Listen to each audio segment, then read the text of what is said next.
그런데 어떻게 그 양반만 뭐라고 할 수 있겠습니까? 그것은 극단적으로 드러나는 경우고, 실제로 이 삶의 모든 모습들을 보면 뒤를 생각을 안 한다 이 말이에요. 뒤를. 그 뒤에 어떤 일이 벌어질지, 어떤 낭패가 있고, 어떤 수치가 있고, 어떤 자기에게 결정적인 손해가 올지를 생각을 안 하기 때문에 이런 일을 벌인다 이 말입니다. 그래서 이것은 오늘 우리가 듣는 말씀은 아브라함과 롯에 관한 얘기만이 아닙니다. 바로 저와 여러분의 이야기이기도 하다 이 말이에요. 이스라엘 백성들이 종종 자기 조상들에 대해서 얘기할 때, 특별히 모세를 농담 삼아 얘기하는 내용입니다. 아주 우리 조상 모세는 참 어리석은 판단을 했다. 애굽에서 말이야, 우리 조상들을 이끌어가지고 저 사우디아라비아라든가 저 이라크라든가 고리 데려갔으면 좋지. 하필이면 말이야, 이스라엘 가나안 지역 그쪽으로 이끌어가지고 우리 참 고생 많이 하겠다고 말이야, 이렇게 말하는 분이 있습니다. 왜냐하면 중동 전 지역에 다 금은 황금이라고 하는 석유가 무지무지하게 많이 묻혀 있습니다. 근데 딱 말이야, 유일하게 그 이스라엘 지역만 자원이 없어요. 석유 한 방울도 안 납니다. 그리고 무슨 그 밖에 지하 자원이 있느냐? 없습니다. 없어요. 그야말로 거의 농사를 짓는 땅은 조금밖에 안 되고 거의 거친 광야에다가 메마른 땅입니다. 참 희한해요. 근데 사우디아라비아라든가 이라크라든가 뭐 사막도 있고 뭐 그러지만은 그 밑에 무지무지한 금은 황금인 석유가 내장되어 있기 때문에 아주 그냥 부자로 살지 않습니까? 아프리카도 마찬가지입니다. 전 세계적으로 자원이 있는 나라들이 많은데 유독 자원이 사실상 거의 없다, 전무하다 하는 땅이 어떤 땅이냐? 바로 이스라엘 땅입니다. 하나님이 근데 그 땅을 약속의 땅이다 주셨다 이 말이에요. 그것 가지고 이제 이스라엘 백성들이 자기 조상에 대해서 농담 삼아 푸념을 할 때 우리 조상 모세가 잘못했다고 이렇게 말합니다. 그럴까요? 그런 게 아닙니다. 사실 하나님만을 선택하라 이거예요. 하나님이 책임져 주신다는 그런 그 믿음을 가지고 나갈 때 하나님이 다 먹을 거 입을 거 다 주신다는 겁니다. 참 오늘날 보니까 진짜 그렇습니다. 그렇게 자원 하나 없고 또 석유 한 방울도 안 나는 그 이스라엘 땅이 말이에요, 중동 전 지역에서 최고의 부자입니다. 그리고 국민 소득도요 선진국이에요. 선진국, 최상위 선진국입니다. 뭐 저 스위스라든가 미국이라든가 스웨덴이라든가 영국 뭐 할 것도 없어요. 거의 그 정도 수준의 아주 굉장한 그 나라고, 그리고 세계 3대 발명국 중에 하나입니다. 미국, 러시아, 그 다음에 이스라엘이 세계 3대 발명국이에요. 없는 것에서 있는 것을, 무에서 유를 창조하는 그 창조성을 가진 세 나라가 있는데 바로 미국, 러시아, 이스라엘이라고 합니다. 그리고 이스라엘에서는 각종 그 모든 것들이 이렇게 막 발명돼 나오는데 외국의 선진국들이 그걸 막 돈 주고 사는 거예요. 그래서 지금 세계적인 강국이 돼 있고 그 적들에 의해서 수많은 적들에 의해서 둘러싸여 있지만은 아주 아랍 민족들이 꼼짝을 못하지 않습니까? 이것은 한 나라만이 문제가 아닙니다. 제가 얼마 전에 중앙 어느 일간지에 신문에 난 사설을 하나 보니까 이런 기사가 있었습니다. 학생들 말이에요. 중고등학생들이 생활이 넉넉하고 뭐 이렇게 잘 사는 집안 애들이 꼭 잘 되는 것이 아니랍니다.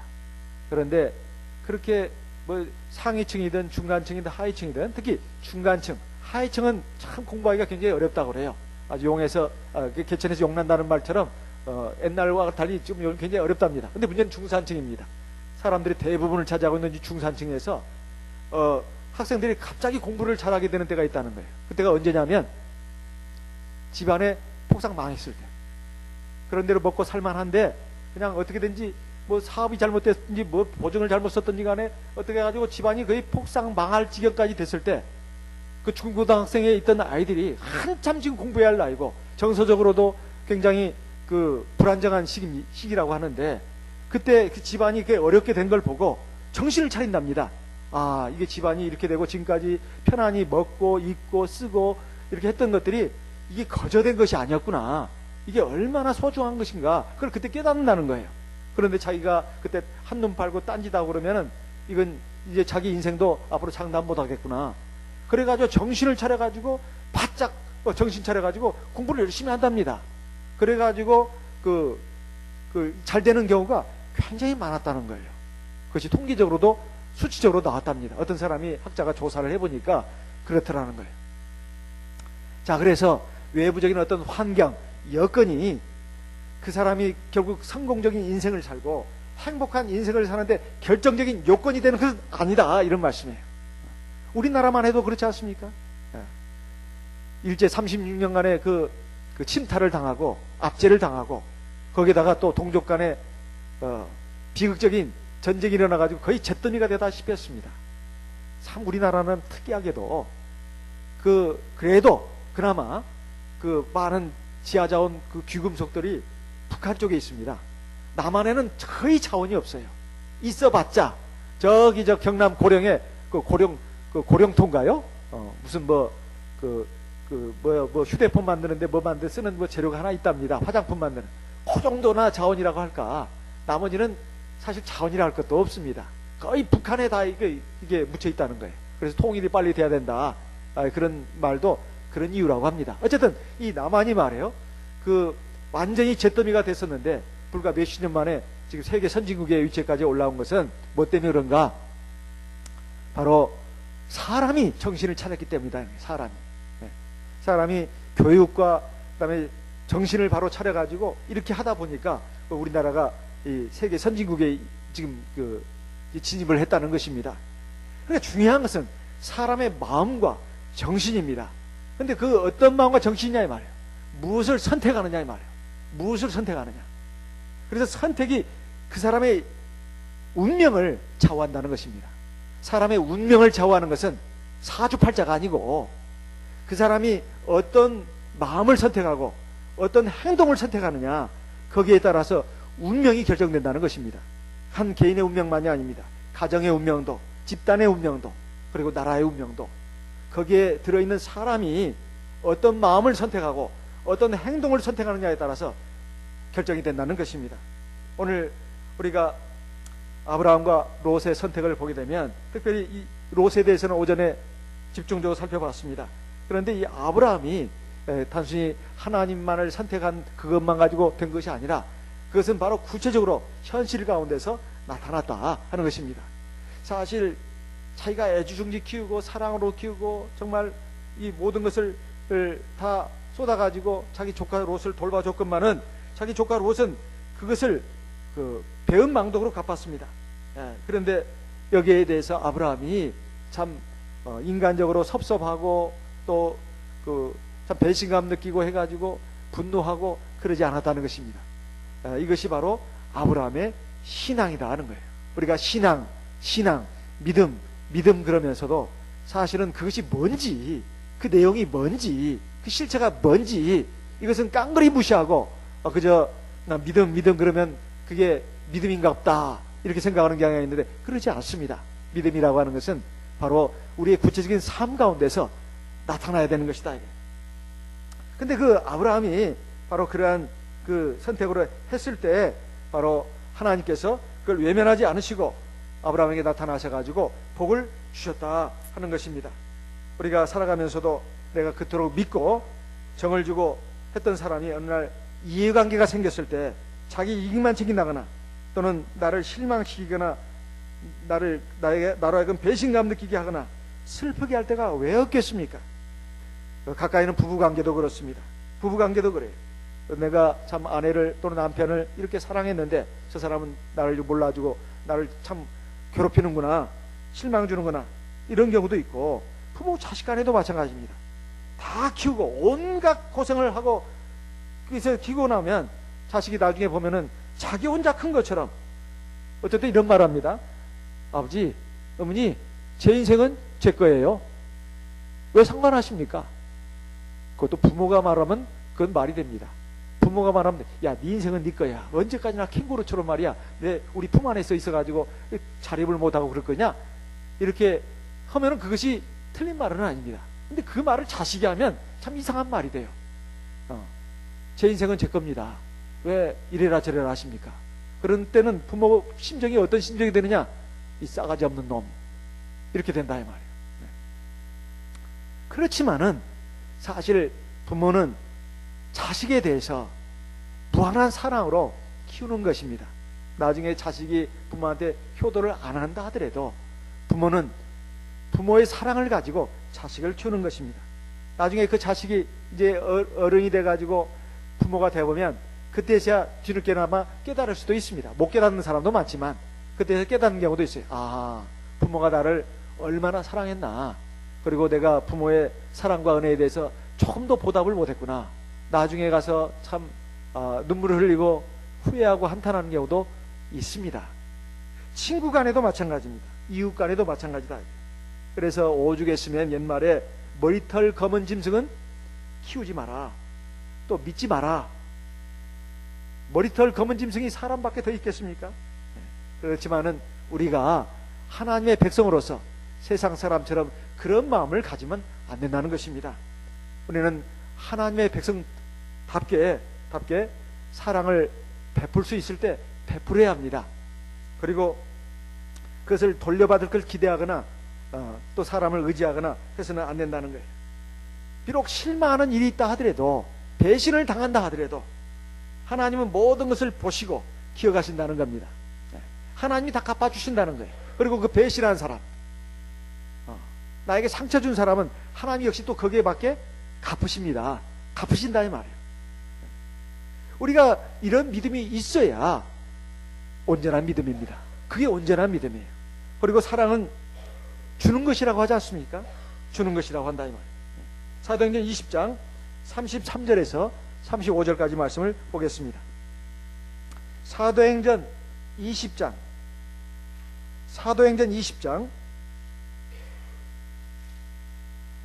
33절에서 35절까지 말씀을 읽어보겠습니다. 사도행전 20장입니다. 사도행전 20장 33절. 내가 아무의 은이나 금이나 의복을 탐하지 아니하였고 너희 아는 바에 이 손으로 나와 내 동행들의 쓰는 것을 당하여. 35절 같이 읽겠습니다.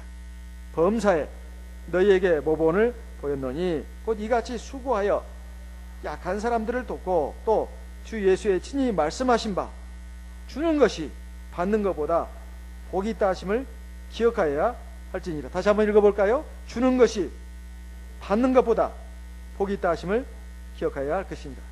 사실 사복음서를 보면 이 말씀이 나오지 않습니다. 주는 것이 받는 것보다 복되다. 사복음서라에서 주 예수님의 하신 말씀, 행한 일을 다 기록한 것이 아니라고 나옵니다. 성경에도 나와요. 주님이 행하신 일은 이보다 훨씬 많지만은 다 기록하지 않았다고. 그런데 이 사도 바울이 어떻게 이 말을 알 수 있을까요?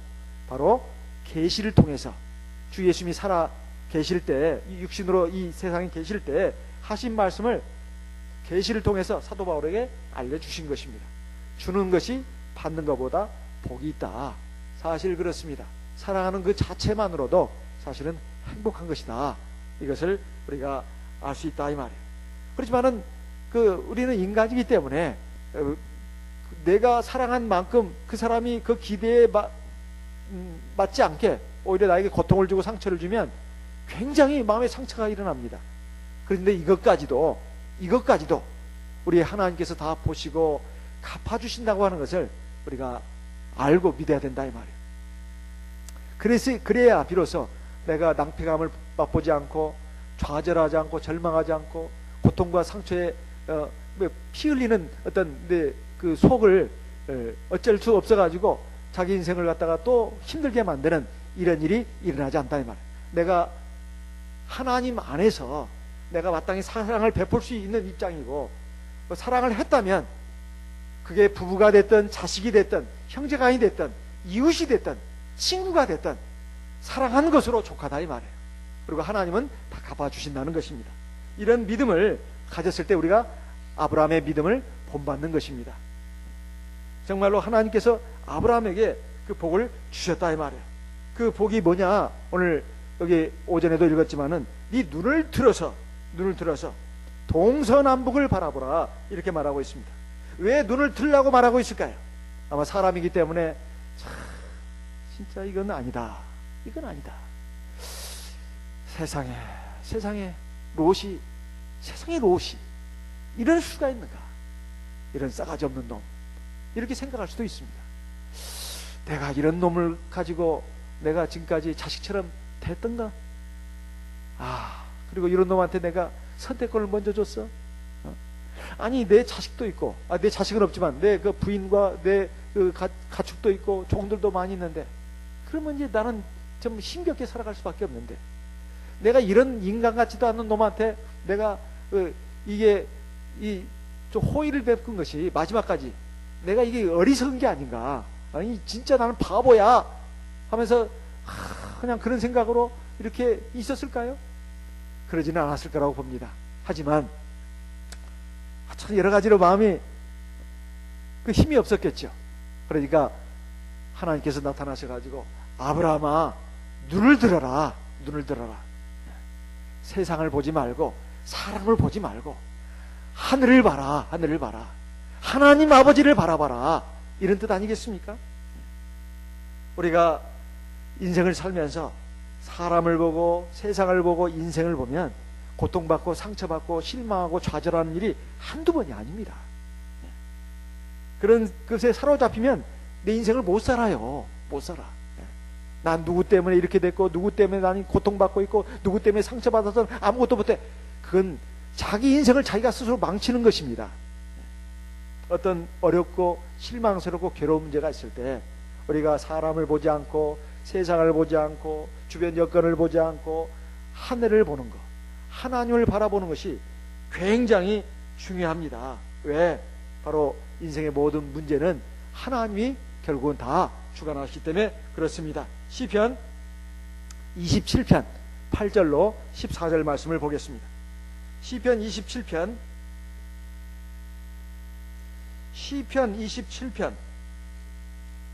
8절, 시편 27편 8절 말씀입니다. 같이 한번 읽어보겠습니다. 시편 27편 8절입니다. 너희는 내 얼굴을 찾으라 하실 때에 내 마음이 주께 말하되 여호와여 내가 주의 얼굴을 찾으리이다 했나이다. 하나님은 항상 말씀하십니다. 나를 바라봐라, 나를 바라봐라, 하늘을 바라봐라, 하나님의 보호자를 바라보라, 이렇게 말씀하고 있어요. 우리가 세상을 살면서 기쁠 때나 슬플 때나 즐거울 때나 괴로울 때나 어떤 때에도 우리가 하나님을 바라보는 이 믿음을 가져야 되겠습니다. 그랬더니 또 뭐라고 말씀하고 있습니까? 여기 또 14절에 시편 27편입니다. 14절도 읽어보겠습니다. 너는 여호와를 바랄지어다 가고 그 다음에 여호와를 바랄지어다. 13절도 읽어보면 내가 산자의 땅에 있으며 여호와 볼 것을 믿어도다. 너는 여호와를 바랄지어다 강하고 담대하며 여호와를 바랄지어다. 하나님을 바라보는 것이 제일 중요한 일이고 첫째 되는 일입니다. 그래가지고 너 있는 곳에서 동서남북을 바라보라고 했습니다. 어디 있는 곳에서요? 어디서? 너 있는 곳에서. 지금 우리 삶의 위치는 말이에요, 하나님이 나에게 최적의 상황을 주신 것입니다. 안 그런데요? 저는 찢어지게 가난한 집안에서 태어났는데요? 그래도요, 그게 최적의 장소입니다. 왜? 하나님은 나를 다 아셔요. 내가 얼마나 못됐는지, 그리고 얼마나 어리석은지, 얼마나 잘못될 가능성이 많은지 하나님은 아십니다. 그래서 그렇게 태어나게 하신 겁니다. 그렇다고 해서 그것이 손해냐? 아니에요. 오히려 그것이 내가 하나님 앞에 복받게 하는 그 출발점입니다. 오히려 내가 부잣집에 태어나고 인물 좋은 집에 태어나고 모든 것이 갖춰진 집에 태어나면 어떻게 된 줄 아세요? 제비족이 될 수가 있어요. 제비족. 네. 그래가지고 온갖 나쁜 짓은 다 해요. 다. 허랑방탕하면서 그냥 그렇게 되기가 쉽습니다. 그래서 가난한 집에 태어났다고 해가지고 그게 불행은 아닙니다.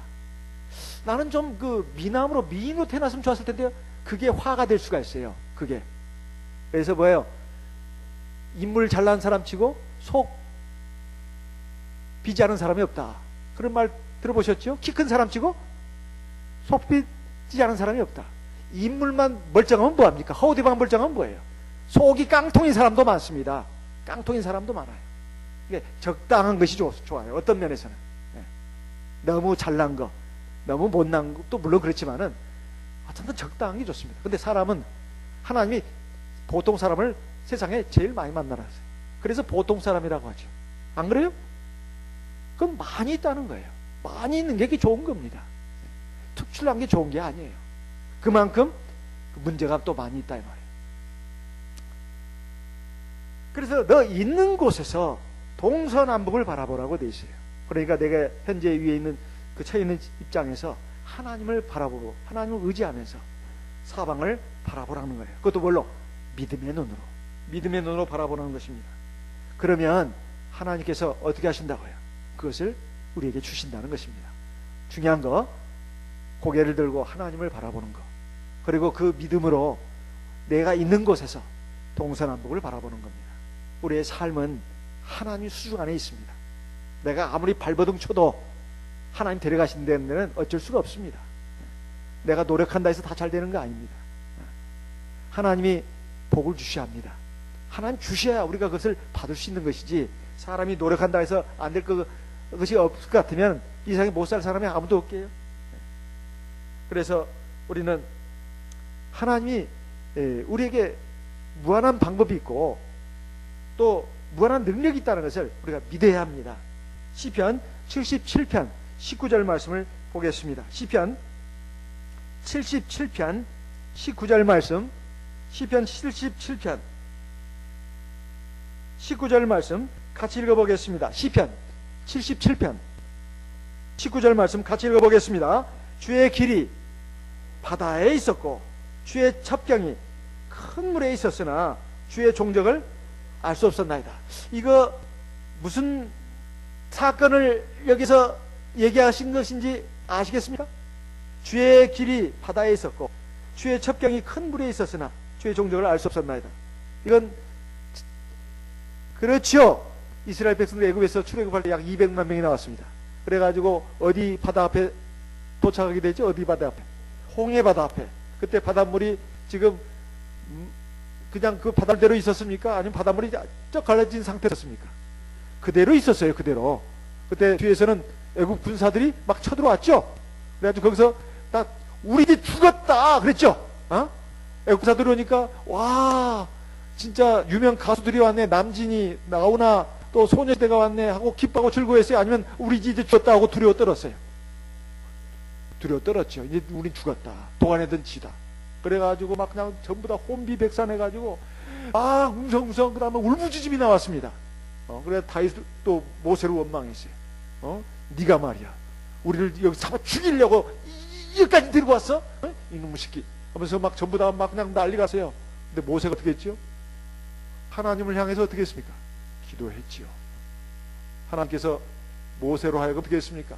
네 지팡이를 들어서 바다를 향하라고 그랬더니 어떻게 했습니까? 바다 앞에 어떻게 됐어요? 하나님이 막 동풍이 불어오게 해가지고 어떻게 했어요? 바닷물이 쫙 물러가게 해가지고 어떻게 됐어요?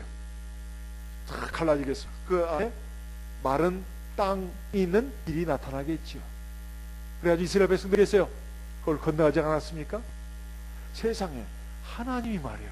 그 바닷속에 길을 만들어 놓으실 줄을 누가 알았겠습니까?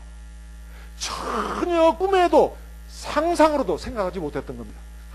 우리 성도님들이 여기 나와 간증을 하고 보면 지난날 얘기를 제가 하게 합니다. 교회 갔는지 그렇게 해요.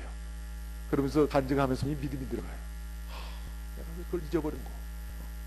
이스라엘 백성들이요 홍해가 갈라져 가지고 200만이 건너고 그래가지고 구원받은 거. 그 애굽 군사들이 따라 들어갔지만 어떻게 했어요? 하나님이 그 바닷물을 또 어떻게 했어요? 또 합쳐지게 해가지고 애굽 군사들 거기서 전부 다 몰살시켰어요. 그래가지고 그것이 유명한 사건 아닙니까? 시편에도 보면 이것이 여기만 나온 게 아니에요. 곳에 나와요. 그리고 그 밖에 구약성경에 보면 이스라엘 백성들이 후손된 이스라엘 백성들이 그 장대대에 있었던 그 홍해 바다 가져가지고 그 구원받은 것을 갖다가 계속 가르쳐 주고 있습니다. 그런데 밭속에 길이 있으려고 누가 생각이나 했겠냐 이 말이에요. 하나님은 길을 이미 예비해 놓고 있었다 이 말이에요. 미리 준비해 놓고 있었다 이 말이에요. 그러니까 상상을 못 합니다. 그러니까 하나의 방법은 무궁무진하다는 거예요. 우리는 길이 없네, 방법이 없네. 경상도 말로 방법이 없네. 그런데 방법이 있습니다. 길이 있다 이 말이에요. 하나님의 생각은 우리 생각보다 훨씬 높습니다. 그러니까 우리가 동서남북을 바라보라는 것은 그냥 뜻없이 동서남북을 바라보라는 건 아니에요. 바로 하나님을 믿는 믿음으로 내가 서는 입장에서 믿음으로 우리 면을 보라 이 말이에요. 그러면 하나님이 놀라운 법으로 역사하신다는 것입니다. 이것을 바로 옛날에 이스라엘 백성들이 홍해바다를 건넌 것을 가지고 얘기를 했습니다. 창세기 13장 7절 말씀 읽어보겠습니다. 그 다음에 또 뭘 말씀하시나 그것을 우리가 또 한 번 확인해야 되겠다. 창세기 13장 17절 말씀 같이 읽어보겠습니다. 창세기 13장 17절 같이 보겠습니다. 나 땅을 종과 행으로 행하여 보라. 보라, 내가 그것을 내게 주리라. 행하여 보라, 내가 그것을 내게 주리라. 자, 그걸 보기만 하지 말고 어떻게 하라고요? 종과 행으로 어떻게 하라고요? 동서남북으로 어떻게 하라고요? 행하여 보라. 행하여 보라는 뭐예요? 걸어서 움직여 보라 이 말이에요. 그냥 보기만 하면 안 된다는 것입니다. 바로 하나님의 말씀을 믿고 의지하면서 나아가야 된다 이 말이에요. 하나님께 함께 하시고 모든 현실 생활을, 내 모든 현실 생활을 책임져 주시겠다는 겁니다. 그것이 바로 하나님을 믿는 신앙으로 하나님 말씀에 순종해서 세상으로 나간다면 바로 세상의 이 현실의 그 땅이 바로 내가 하나님 앞에서 살 수 있는 그 땅이 된다는 것입니다. 믿음이라고 하는 것은 가만히 앉아가지고 아무런 노력도 하지 않고 머리로만 믿고 하나님의 기적이사만 바라보는 게 아닙니다. 마치 감나무 밑에 앉아가지고 딱 누워가지고요, 저 감 떨어져라, 입 크게 벌리고요, 감 떨어져라. 될까요 안 될까요? 물론 그런 사람도 있어요. 저 감이 먹고 싶다 그러니까 갔다 와보니 감이 하나 딱 떨어져 있어요. 그것도 한 번이지 자꾸 그러진 않아요. 그건 하나님의 사랑을 보여주는 겁니다. 어떻게 해야 돼요? 감나무에 올라가든지 아니면 장대기에다가 집게를 넣어가지고 따든가 그렇게 해야 됩니다. 아니면 흔들든가. 구체적인 액션이 있어야 된다. 액션, 행동이 있어야 된다 이 말. 그러면 하나님께서 다 주신다는 것입니다. 가만히 앉아가지고 있으면 안 된다. 공중에 나는 새도 가만히 있어요. 둥지에 앉아가지고 하나님 먹이시고 기르신다고 했어. 우리도 성경은 못 보지만은 글자를 모르니까 예배 시간에 이게 드리는 거 지나가면서 뾰롱뾰롱뾰롱 날아가면서 많이 들었거든. 그 둥지에 앉아가지고 우리도 가만히 있으면 돼요 안 돼요? 새들이 안 돼요. 어떻게 돼요? 날개, 눈이 있으니까 어때요? 뾰롱뾰롱 하면서 날아다녀야 되죠. 그래가지고 먹을 거, 하나님이 먹을 거 볼 수 있는 그 눈도 주셨고 날개도 주셨어요. 그리고 발도 주셨어요. 그 집으면 되는 겁니다. 그게 하나님이 그 새를 기르시는 거예요. 그리고 사람도 마찬가지입니다. 활동할 수 있는 머리, 또 몸, 또 지혜, 능력 다 주셨어요. 세상에 어떤 사람이든 간에 살아갈 수 있는 능력 안 주시는 경우가 없습니다. 하다못해 거지도 가만히 있으면 안 돼요. 어떻게 해야 돼요? 하다못해 길거리에 그 박스라도 깔고 앉아가지고 어떻게 해야 돼요? 손이라도 내밀어야 된다 이 말이에요. 그렇죠? 전철안에 다니면서 또 노래라도 한마디 불러야 된다 이 말이에요. 그냥은 안 줘요. 그래도 남진 노래를 하나 불러야 주거나 아니면 찬송가 한 구절을 불러야 준다 이 말이에요. 고문시작 한 짝이라도 내놓고 있어야 준다 이 말입니다. 다 살아갈 능력을 줬다 이 말이에요. 절대로 하나님께서 어떤 사람이든 간에 살아갈 능력을 안 주는 경우가 없습니다. 어쨌든 동서남북으로 행해야 된다 이 말이에요. 그래서 옛말에 이런 말 있지 않습니까? 하늘은 스스로 돕는 자를 돕는다. Do your best and God will do the best. 하늘은 스스로 돕는 자를 돕는다. 옛날에 어렸을 때는 뭔 말인지를 몰랐어요. 제가 이 말이. 하늘의 신도 자기 스스로 노력하는 사람에게 복을 준다는 거예요. 가만히 있고 아무것도 안 하고 있는데 하늘이 그 사람을 도와주지 않는다는 것입니다. 하늘은 스스로 돕는 자를 돕는다. 스스로 돕는다는 것은 스스로 자기를 움직인다는 것입니다. 그런 사람에게 하나님도 복을 주신다는 말이에요. 믿음을 안에서 먼저 내가 할 수 있는 것을 믿음으로 최선을 다할 때 하나님도 역사하시고 도와주신다는 말입니다. 그런데 여기에 하나님이 약속하신 것은 땅만이 아닙니다. 여기 보니까 15절에, 창세기 3장입니다. 15절에 보이는 땅을 내가 너와 네 자손에게 주리니, 첫째 땅을 주시겠다고 했어요. 그 다음에 어떻게 했습니까? 16절에 내가 네 자손으로 땅에 티끌 같게 하리니, 사람이 땅에 티끌을 등이 셀 수 있는데 네 자손들, 자손에 대한 복을 주셨어요. 자손. 사람이요, 기본 본능이 있습니다. 그것은 뭔지 아세요? 생식 본능이에요. 자기를 닮은 존재를 후손으로 남기려고 하지 않은 본능이 있습니다. 네. 그 본능은 누구나 다 가지고 있는 거예요. 근데 하나님은 그런 차원을 넘어선 겁니다. 네 자식들을 갖다가 바닷가에 모래알처럼 막겠다. 이 말은 그 육신의 자손뿐만 아니라 사실은 영적인 자손, 믿음의 자손들을 말씀하는 겁니다. 믿음의 자손들을 말씀하는 거예요. 꼭 그 육신의 자손만을 말하는 게 아니고 사실은 믿음의 자손을 말하는 거예요. 우리가 지금 영적으로 지금 아브라함의 자손 아닙니까? 사람이 세상을 살면서 누군가에게 영향을 끼친다고 하는 거, 이건 굉장히 값진 일입니다. 나중에 지나놓고 보면 나는 누구한테 참 은혜를 많이 받았어, 누구의 사랑을 많이 입었어, 나는 잊지 못해, 그분을 잊지 못해, 정말 그분은 나의 인생의 스승이야, 나를 일깨워주고 나를 바로 세워주신 분이야. 그분은 인생을 헛살은 게 아닙니다. 그분은 인생을 제대로 산 분이에요. 적어도 자기에게서 감화를 받고 정말 자기와 같은 신앙을 가지고 하나님의 백성으로 섰다면 하나님 앞에서 믿음의 자손을 낳은 겁니다. 꼭 육신의 자식을 많이 낳아야 그 자식이 되는 게 아니고, 나보다 나이가 많은 사람도 적은 사람도 같은 사람도 내 믿음의 자녀가 될 수 있는 겁니다. 이것을 지금 말하는 것입니다. 네. 이런 것을 주시겠다고 하는 거예요. 이게 얼마나 감사한 일입니까? 그러니까 너 그 조카 롯, 너 배신하고 떠나갔다고 그 속상해 하지 마, 헛태려 하지 마, 너 뭐 그렇게 그런 걸 생각하냐, 그러지 마. 요즘 말이요, 사람들이, 사람은, 자식들은 믿을 걸 못 된다고 해가지고 개를 키운다고 합니다. 개. 저 개도 참말로 개팔자가 상팔자라는 걸 제가 가끔씩 TV에서 봅니다. 가끔씩 옷도 입히고 거기다가 막 홍삼 보약까지 갈아가지고 막 그냥 해가지고 주더라고요. 세상에. 그것도 갈비, 닭. 아이고, 저는 막 침을 질질 흘리면서 그걸 보고 있습니다.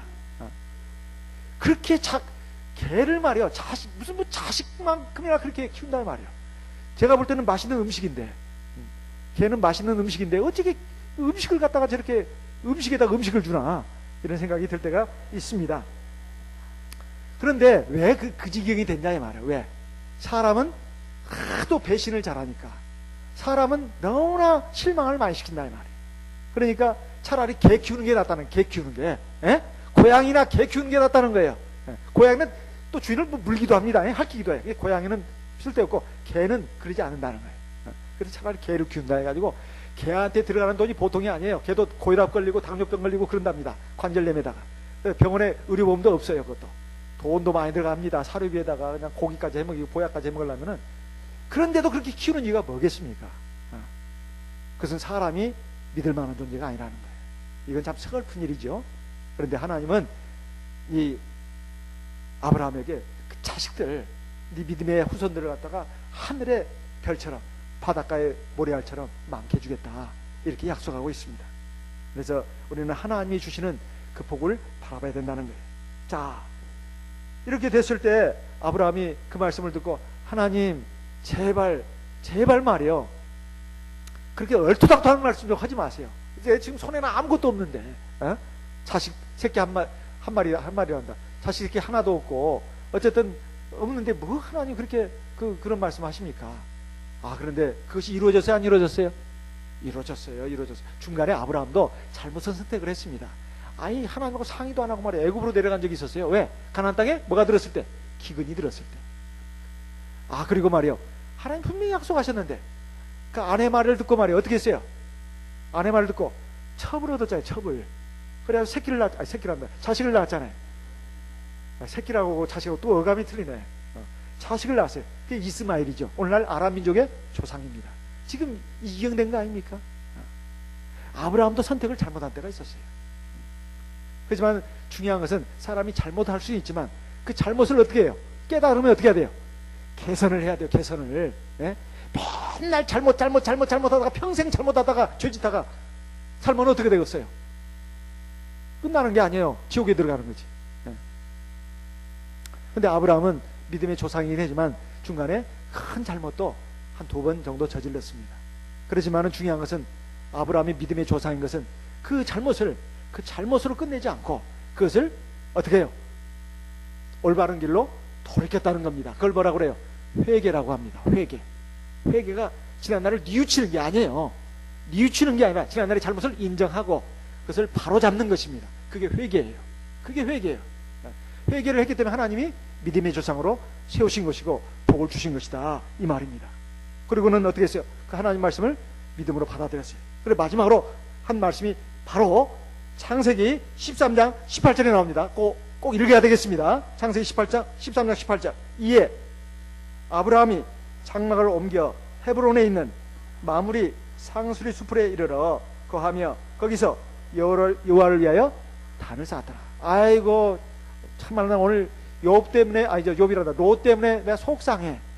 물론 하나님이 위로의 말씀을 주셨지만은 그건 그냥 내 마음 달래주려고, 기분 어루만져 주려고 주신 말씀이고, 에이 몰라, 집에 가서 잠이나 자야 되겠다, 그래서 잠을 잔 게 아니고 어떻게 됐어요? 아브라함이 하나님 앞에 가서 어떻게 되었다고요? 단을 쌓고 제사를 드렸다, 이 말이에요. 이게 오늘날 뭡니까? 오늘날 예배예요. 예배. 그래서 집안에서 부부싸움하고 부모 자식 간에 막 기분 나쁜 일 있고 그러면 교회 나가고 싶은 마음이 있어요, 없어요? 그 집안에서 집구석에서 부부간에 싸움이 있어요. 교회 나가고 싶은 마음이 있어요, 없어요? 안 나요, 잘. 자식놈 새끼란다. 자식이 막 그냥 부모 속을 새기면 교회 나갈 마음이 있어요, 없어요? 없어요. 그렇다고 해서 안 나가면 돼요, 안 돼요? 안 되는 거예요. 하나님께 예배 드리는 것을 최우선으로 해야 합니다. 최우선으로 해야 돼요. 아브라함이 믿음의 조상이 되고 또 복의 근원이 되고 하나님 앞에 이렇게 완전한 복을 받게 된 비결 중에 비결이 뭐냐? 하나님 앞에 예배 드리는 거, 하나님을 자기 삶의 중심에 둔 거, 이것입니다. 제가 지금은 퇴임하셔가지고 원로 목사님이 되신 분으로부터 간증을 들은 게 있습니다. 이 간증은 참 굉장히 참 우리에게 반면교사로서 많은 교훈을 줍니다. 근데 그 간증에 앞서서 제가 어느 교회 심호할 때 우리 교회 자매 하나가 있었습니다. 이 자매가 우리나라 굴지의 대기업에 8개월간 임시 직원으로 근무를 했습니다. 요즘 말로 하면은 인턴이에요. 인턴 사원이야. 그래가지고 8개월간 열심히 하는데 이게 신분이 불안정한 거예요. 그런데 그 큰 대기업에서 이제 공고가 하나 다 붙었습니다. 정식 직원을, 이 인턴 사원 가운데서 정식 직원을 딱 한 명 뽑는다는 거예요. 그 인턴으로 근무하는 직원이 굉장히 많은데 딱 한 명 뽑는다는 겁니다. 그런데 우리 자매님이 참 믿음이 좋아요. 교회 예배도 열심히고 또 봉사도 하는데 아무 말 없이, 그리고 진실하고 성실하게 열심히 이렇게 신앙생활도 하고 봉사도 하는 자매였습니다. 그러면서 이제 이 공고가 나는 걸 봤을 때, 이게 참 진짜 뭡니까, 바늘구멍에 소가 들어간 거하고 똑같아요. 이거 거의 불가능에 가까운 일입니다. 그래도 그걸 보고는 하나님께 기도를 했답니다. 하나님, 정말 제가 부족하고 또 여러 가지 모자르지만 그 정식 직원이 될 수 있게 해주세요. 근데 그 인턴 사원으로 근무하는 사람들 가운데 상당한 사람들이 많이 있었습니다. 또 많은 사람들이 있죠. 근데 겨우 딱 한 명 뽑는 거예요. 그런데 하나님 앞에 기도했는데 어떻게 됐을까요? 결과가 우리 자매가 정식 직원이 됐어요. 딱 한 명 뽑는데. 그런데 말이에요, 이와 반면에 우리 원로 목자매 들었던 감정은 이겁니다. 우리나라의 그 일반 교회에서 세운 그 유명한 간호전문대학이 있었어요. 간호전문대학이 있었습니다. 일반 교회에서 세운 거예요. 그 이름만 되면 금방 압니다.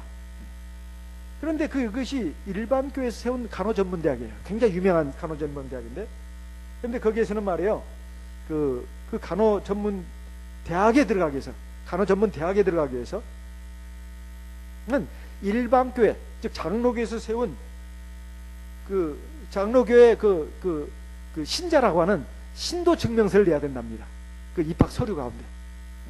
그 다음에 그 교회 목사님의 추천서가 들어가야 된다는 거예요. 그래가지고 이 자매가 우리 교회를 나오고 있는 자매였는데 이제 아마 고등학생이었던가 봅니다. 근데 우리 교회 목자님한테 담임 목자님한테 와가지고 그 사정을 얘기했습니다. 목자님, 우리 참여수교는 이단이라고 이렇게 알려져가지고 이 참여수교 제가 신자다. 또 목자님이 또 추천서를 써준다 한들 거기서부터 저는 떨어집니다. 그러니까 목자님, 제가 아무래도 그 학교는 꼭 가고 싶습니다. 그러니까 제가 일반 교회를 한 몇 달간 좀 다니면 안 될까요? 그렇지만 저는 마음으로는 우리 교회 신앙은 절대 안 버리겠습니다. 다만 그 대학에 입학하기 위해서 몇 달간만이라도 그 일반 교회, 장로교회 좀 나가려고 합니다. 그러면서 목자님 양해해 주시면 안 될까요? 이제 이렇게 얘기했습니다. 그래서 이 목자님이 그 말을 듣고는 그건 바르지 않은 일이다. 그것은 참신앙이 아니다. 그리고 진리를 배반하는 일이다. 그래서 그렇게 하면 안 된다고 반대를 했습니다. 그러니까 자매가 우리 목자님의 말씀을 듣고 그래요, 제가 잘못 생각했네요, 이렇게 받아들이면 참 좋았겠는데 그러지는 않았습니다. 오히려 목자님의 그 말을 갖다가 섭섭하게 생각했어요. 섭섭하게. 아니, 제가 우리 교회 신앙을 버리겠다는 것도 아니고 단 몇 달간만 그렇게 하겠다는 건데, 그리고 이제 그 합격하고 나면 제가 이 교회 나오겠다는 건데 일반 교회 나가는 것이 뭐가 잘못입니까? 하면서 아주 굉장히 원망스러운 마음으로 또 말을 하더라는 거예요. 그래서 우리 원로 목자님이 속으로 생각할 때 이 자매가 믿음의 분량이 아주 충분하지 않구나. 그리고 믿음이 바로 서 있지 않구나. 그래서 염려가 되더라는 거예요. 더 이상 더 말하면 안 되겠다 싶어가지고 이렇게만 말씀하셨답니다. 어찌됐든 간에 자매, 하나님께 기도하고 충분히 생각해서 잘 판단해서 하라고 그 말만 하셨답니다. 어찌됐든 간에 하나님께 기도하고 충분히 생각하고 잘 판단해서 하라. 이 자매가 어떻게 했을까요? 우리 목자님의 권고를 받아들이지 않았습니다. 그래서 일반 교회를 나갔어요. 그래가지고 거기에 신도 증명서 받고 또 거기에서 그 일반 교회 목사님의 추천서를 받아가지고 결국 그 들어가고 싶은 그 일반 기독교 계통의 간호전문대학에 들어갔습니다. 근데 어떻게 됐을까요? 교회를 안 나와요. 교회를 안 나오고 나중에 간호사가 돼가지고 그런지 뭐는 영영 믿음에서 떨어졌습니다. 믿음에 떨어졌어요. 그 부모님도 굉장히 걱정을 많이 했습니다. 그런데 그래서 저한테 부탁도 하고 나중에 제가 부탁도 받았습니다. 이런 일이 있었다고, 이런 일이 있었다고. 그러면서 목자님이 우리 딸 좀 신방 좀 해달라고 보니까 그 간호전문대학을 나와서 간호사가 됐더라고요. 제가 신방을 갔습니다. 병원까지. 그런데 이미 믿음에서 이미 상당히 이탈을 했어요. 그래가지고 돌이키지가 못했습니다. 돌이키지가 않았어요. 자, 그 사람은, 우리 그 자매는 이제 자기가 원하는 대로 간호전문대학을 들어갔습니다. 그리고 간호사가 됐습니다. 이게 성공일까요? 인생은 그렇게 끝나는 것입니까? 결혼도 했을지 모릅니다. 그래서 인생이 그렇게 끝나는 것이냐 이 말이에요. 그 가정을 이루고 또 자식들을 키워가면서 인생에는 많은 암초가 있습니다. 그리고 인생은 마치 고기 잡는 어부들이 쓰는 그물처럼 시줄과 날줄로 이렇게 연결되어 있단 말이에요. 어느 줄에 걸린지를 몰라요. 촘촘한 그물망으로 되어 있는 것이 우리 인생입니다. 어떤 일이 내 인생의 앞에 놓였는지 모르는 것이 우리 인생입니다. 우리 자매가 결국 몇십 년 사는 인생이 결국은 전부라고 생각해서 그렇게 했는지는 모르겠습니다만 그것이 끝이 아니지 않습니까? 바로 영원한 삶이 또 펼치지 않습니까? 그걸 생각해 보면 굉장히 안타깝습니다. 그렇지만은 우리 한 또 목자님은 우리 교회 우리 초창기 목자님이십니다. 세상에서도 알아주는 명문대학을 나오시고 그래가지고 이제 우리 교회 들어오셔가지고 일반교 신앙을 버렸습니다. 그리고 우리 참예수교로 개종을 했지요. 그래가지고 하나님 길을 열어주셔가지고 어느 학교에 중고등학교인가요? 영어 선생으로 가게 됐습니다. 그런데 이제 그때는 토요일 수업이 아마 있었던가 봐요. 아마 사립학교였던 걸로 기억합니다. 그래서 자기가 시간표를 조정해가지고 이제 토요일 날은 시간을 빼고 전부 다 이렇게 월요일에서 금요일까지로 했더니 교장 선생님이 그러면 안 된다고 아마 일반교회 계통의 우리 일반교회 개통에 그에서 세운 그 아마 중고등학교인지 모르겠어요. 그러니까 자기는 신앙을 지키기 때문에 안식일을 지켜야 되기 때문에 제가 이 교회를 제가 토요일은 수업을 할 수가 없습니다. 아 그러냐고. 그러면 사표를 쓰라고. 아 예 알겠습니다. 사표를 썼습니다. 사표를 썼어요. 근데 어떻게 됐을까요? 어떻게 됐을까요? 중고등학교 선생님이 아니라 나중에 하나님이 어떻게 했을까요? 대학교 교수가 되겠습니다. 대학교 교수가 되겠어요. 그런데 영문과 주임 교수가 되겠습니다. 그러면서 영문과 주임 교수로서 일을 하시다가 이제 하나님 일도 받들었습니다. 교회 목자님 일도 했습니다.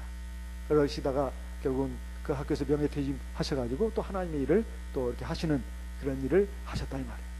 자, 우리가 믿음으로 선택하는가 아니면 자기 인간적인 생각으로 하는가, 이것에 의해서 결국 인생이 판가름 나는 겁니다. 당장 눈앞의 것만 생각하면 안 된다 이 말이에요. 눈앞의 것만. 우리가 믿음으로 선택하는 것이 굉장히 중요합니다. 안식일이 되면 우리가 종종 혼돈이 될 때가 있습니다. 오늘은 너무 기분이 안 좋아. 또 너무 피곤해. 그러니까 좀 오늘은 좀 쉬자. 뭐 한 주 빠지면 뭐 어때? 뭐 그렇게 생각하면 안 되죠. 우리가 이제 멀리 출장을 갔다거나 외국에 갔다거나 그런 경우는 어쩔 수가 없습니다. 그런 경우는 어쩔 수가 없어요. 그 가운데서라도 여관에서라도 하나님 앞에 안식일을 지키는 마음으로 성경 한 장 읽고 기도한다면 그 안식일을 지키는 겁니다.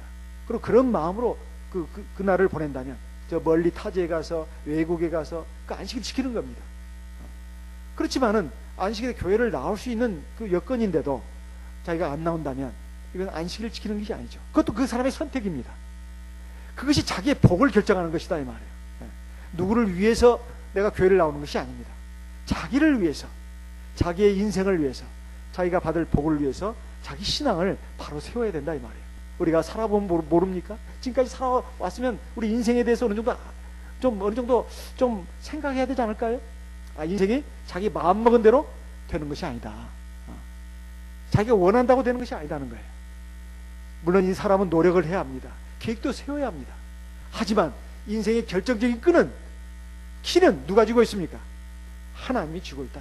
우리가 그것을 알고 믿음을 가지고 나아가는 것이 굉장히 중요합니다. 오늘 말씀을 통해서 우리가 오전 오후의 말씀을 통해서 아브라함과 롯의 그 운명은 어떻게 결정됐는가, 아브라함과 롯의 선택에 의해서 그들의 운명이 극명하게 달라졌다고 하는 거. 야, 롯은 소돔과 고모라에 들어갈 때 무일푼으로 들어갔습니까? 아니면 상당한 재산을 가지고 들어갔습니까? 상당한 재산을 가지고 들어갔어요. 그리고 거기 가서 큰 또 부자가 됐습니다. 롯이 말이에요. 소돔과 고모라 성에 들어갈 때 무일푼으로 들어갔어요? 아니면 재산을 가지고 들어갔습니까? 재산 가지고 들어갔어요. 삼촌하고 그 양들이 너무 많아가지고 서로 싸우니까. 그런데 나올 때 어떻게 나왔어요? 빈손으로만 말하지 말고 알거지로 나왔다고 해야죠. 알거지로 나왔어요. 알거지로. 아무것도 없이 알거지로 나왔어요. 그래가지고 어디로 들어갔어요? 산에 어디에? 굴로 들어갔어요. 소돔과 고모라 성에는 자기 집이 어마하게 있었을 겁니다. 재산도 많이 있었고. 근데 그것이 전부 다 어떻게 됐어요? 전부 다 유황불에 잿더미가 되보고 말합니다. 인생을 살고 나서 완전히 꽝 잿더미가 된다면 이건 실패한 인생입니다. 우리가 하나님 앞에서 어떠한 삶을 살 것인가? 하나님이 함께하시고 하나님이 인도하시고 우리는 그에 순종해서 나갈 때 진짜 완전한 복, 영원한 복 이것을 받을 수 있다고 하는 것을 마음에 새기면서 우리 인생의 앞으로 시간 짧든 길든 남아있어요? 안 남아있어요?